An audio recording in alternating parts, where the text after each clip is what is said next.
Yeah, I know you probably told Gregory quite a bit, but could you just sort of walk me through highlights of the day and bogey-free round? Yeah, it was a yeah, a great round. Bogey free is always good. I think the clutch moment of the round was hole number 1, 2, and 3, where I missed the greens and I got those 3 up and downs. They were quite complicated, but like I said, I think that let me keep the momentum that I had coming from that at a great start, and I was able to make those birdies on 5 and 8 that made finish the 6 under. So very happy with the way I play. I've been playing really good golf for the last year and a half. So yeah, very happy with my start, and it's still there's still 54 holes left. So gotta focus and get ready for tomorrow. What would you say, like, your personal assessment of the front 9 compared to the back 9 is, and just how different each of them are? I honestly, I haven't given them that much thought, but honestly, I think the front 9 is a little tighter than the back 9. However, in the front 9, we don't require to hit that many drivers, which it makes it, I guess, very similar. But definitely the tougher holes are in the back 9. Just I think 17, 15. There's a couple holes where you have to be quite picky, careful with them. But honestly, I think they're very similar. You can get, if you're hot enough, you can get it very low on both of them. Greens are rolling really good, and honestly, it's a golf course that if you just keep it in the fairway, you're gonna be able to shoot low scores. So I've been driving it well, so happy with the way I play, happy with the position I'm in, and yeah, looking forward to tomorrow. Played Mexico Open last week. Obviously Argentina Open this week. I mean, what's it like playing in a National Open compared to, say, like a traditional PGA Tour or Korn Ferry Tour?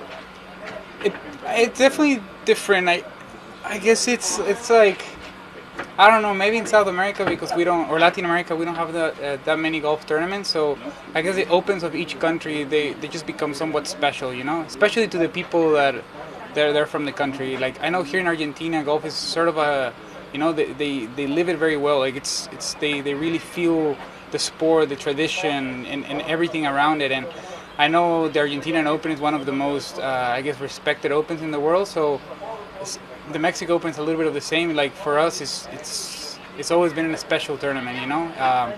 They have that little extra, I guess. So I mean, it can't be the same as the U.S. Open, because the U.S. Open is a major, but it's sort of that feeling of, like, you're playing the Open of your country, of a country, and it's I guess you want to engrave your name in one of those trophies. Last week, also, I mean, a top 15 finish. What would you say is your biggest takeaway from that finish for you? Honestly, it's just a sort of like a consolidation of the great golf that I've been playing the last year or so, and how good I've been doing all my process and all the changes that I've been going through technically and mentally. I started working with a new coach about a year and a half ago, same with a neurologist. So I'm just happy that the process is paying off, and that I'm doing the right thing. It's a, I guess, a confident booster of my process, and that I'm doing the right thing, and I got to keep at it. What ultimately led you to make those significant changes? I haven't spoke about this, but I was in a really bad position when I finished. Mentally, I was in a really bad spot when I finished my 2022 season of the Korn Ferry.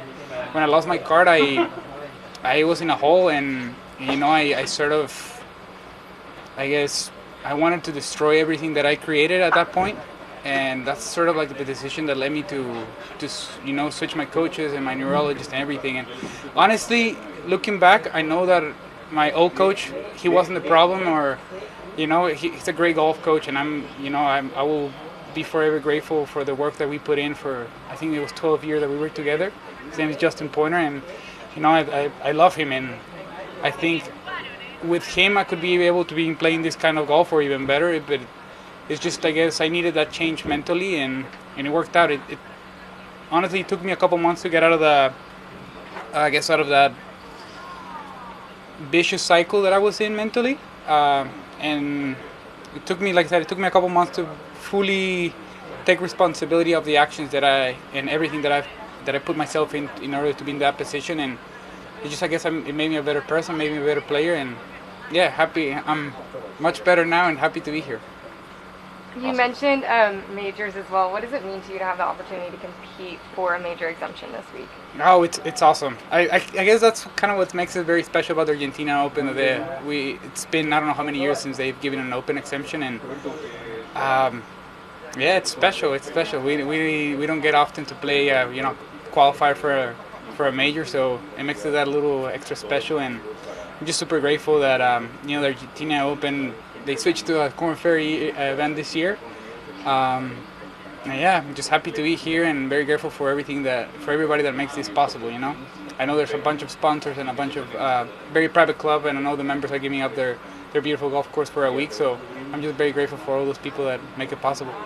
And last question from me, not only did you play amazing last week, but that was your home country. What does it mean to play golf at home and then come out this week and have a great start to your first round? Definitely, it's awesome. It's awesome. Like I said, we don't get to play that much often in Mexico, especially big tournaments. So, man, the support of the people that I got in the weekend was crazy.